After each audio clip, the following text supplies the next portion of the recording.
você deve estar curioso para entender por que esse imóvel tem um valor tão abaixo. Mas calma, vou te explicar tudo. Primeiro, esse imóvel pertence à Caixa Econômica Federal.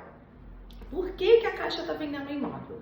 Porque em algum momento alguém comprou esse imóvel através de financiamento bancário e não pagou esse financiamento. Ou fez um empréstimo, deu o bem como garantia e também não pagou. Por isso, a Caixa foi lá no cartório, onde o imóvel está registrado, e consolidou a propriedade, ou seja, tomou o bem para si conforme foi combinado no contrato inicial. Então, por isso, ele é da Caixa. Primeiramente, eu vou te falar das vantagens de você comprar um imóvel dessa natureza. Primeira vantagem é a possibilidade de financiar até 95% do valor, com uma entrada de 5% somente. Um outro financiamento pede 20% de entrada, então uma excelente vantagem para aquele custo inicial que você não vai precisar ter, tá bom? Segunda vantagem, taxa de juros mais atrativas do que o financiamento normal, então essa também é uma excelente vantagem.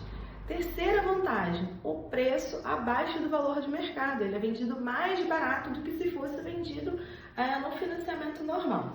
Como é que eu sei disso, Lívia? Lá no meu site tem um valor riscado. Esse valor riscado é o valor que ele estaria sendo vendido caso ele fosse de um vendedor normal.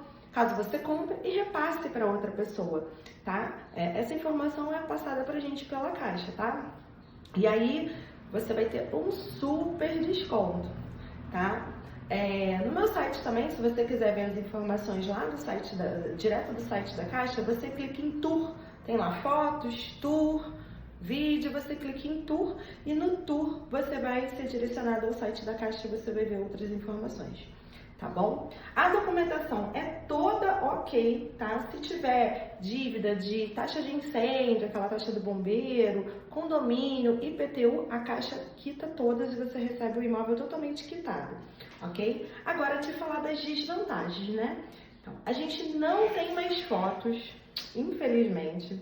As fotos que a gente recebe da Caixa nem sempre condiz com a realidade do imóvel, né? Então, às vezes é uma foto muito aleatória da rua, da porta do condomínio, a gente não sabe se realmente é daquele local, tá? A descrição do imóvel também é muito vaga, é uma descrição simples, alguns nem descrição tem. E, de fato, não dá para levar o pé da letra, porque essa descrição é baseada na matrícula do imóvel, né? No documento do imóvel lá no cartório. Porém, em algum momento a pessoa pode ter feito uma obra e aumentou a casa, diminuiu a casa, fez uma loja na frente e isso não está lá no documento, tá? A localização também a gente não tem para te ajudar, assim, Lívia, me dá uma referência, é próximo a alguma coisa? A gente não consegue te dar essa localização porque a gente só recebe o documento do imóvel. E aí no documento não tem todas essas informações, tá? Mas assim, o estado do imóvel a gente também não sabe como está por dentro. E aí o que é normal você encontrar? Um imóvel que não tem passado por manutenções normais. Todo imóvel precisa de uma manutenção. Então não é um imóvel que você vai comprar pronto para você morar. Então ele geralmente vai precisar passar por uma pintura, vai precisar de uma pequena reforma, por exemplo, trocar uma bica, uma porta, uma fechadura quebrada, coisas dessa natureza. Então você tem que estar preparado para fazer essas pequenas reformas, tá bom? E a última desvantagem aí que eu vejo é a questão da ocupação. A gente não sabe se o imóvel está vazio ou ocupado. E quando está ocupado, por quem está ocupado? Bom, quando está vazio, ok, você vai lá, chama o chaveiro, em determinado momento da sua compra, vou depois te orientar, chama o chaveiro e abre o imóvel, ok? Quando está ocupado, existem algumas formas para desocupar. A mais barata é uma conversa amigável. 90% dos casos numa conversa resolve, né? Você vai lá, até porque tem que lembrar que a pessoa está lá, às vezes 5, 6 anos, sem pagar nada. Então ela só está esperando alguém bater na porta para sair. Entendeu? Então você bate lá na porta, oi, então, comprei esse imóvel e tal. Ela vai te pedir um prazo normal. Em alguns momentos pedem uma ajuda de custo para sair, para pagar a mudança, o calção, até aí tudo bem e sai lindamente. Mas existem outras formas, se a pessoa não... Tem sempre os 10%, né? Como eu te falei, 90% sai assim, mas tem sempre os 10%. E aí, nesse caso, será necessário contratar um advogado, tá? Uma das maneiras é a notificação via cartório, tá? Que é um pouco mais barata, e a outra maneira é a ação judicial mesmo. A ação judicial, o juiz entrega uma intimação dando um prazo, geralmente de 60 dias para a pessoa sair, tá? E daí ela sai. Bom, essas são as desvantagens. Agora eu vou te falar do passo a passo, tá? A venda é toda online, não adianta ir na agência que a agência não vai te passar informação. A Caixa contrata pessoas como eu, como a minha empresa, para fazer isso. Então você vai na agência, eles não vão te orientar muito bem, porque nós somos os contratados, tá? Eu passei por 2 processos de licitação na Caixa, eu não, a minha empresa, né? E aí, um deles, eu sou correspondente, ou seja, eu faço todo o teu processo de financiamento, e no outro, eu sou corretora. Isso significa que você não paga nada pelos meus serviços. A Caixa me paga para fazer essa assessoria.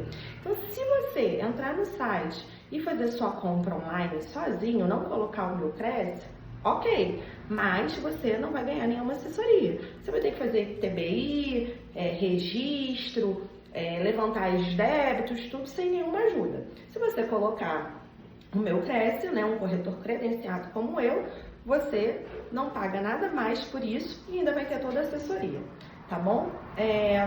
A minha sugestão, pega o endereço aí do imóvel, vai lá passear, conhecer a rua, conhecer mais ou menos a casa por fora para você ter uma ideia, né? E daí, se você realmente gostar, você volta a falar comigo para a gente fazer uma simulação às vezes dá para fazer antes, óbvio, e daí a gente fazer a tua aprovação, que é interessante fazer a aprovação primeiro, tá? E depois a gente fazer a proposta de compra.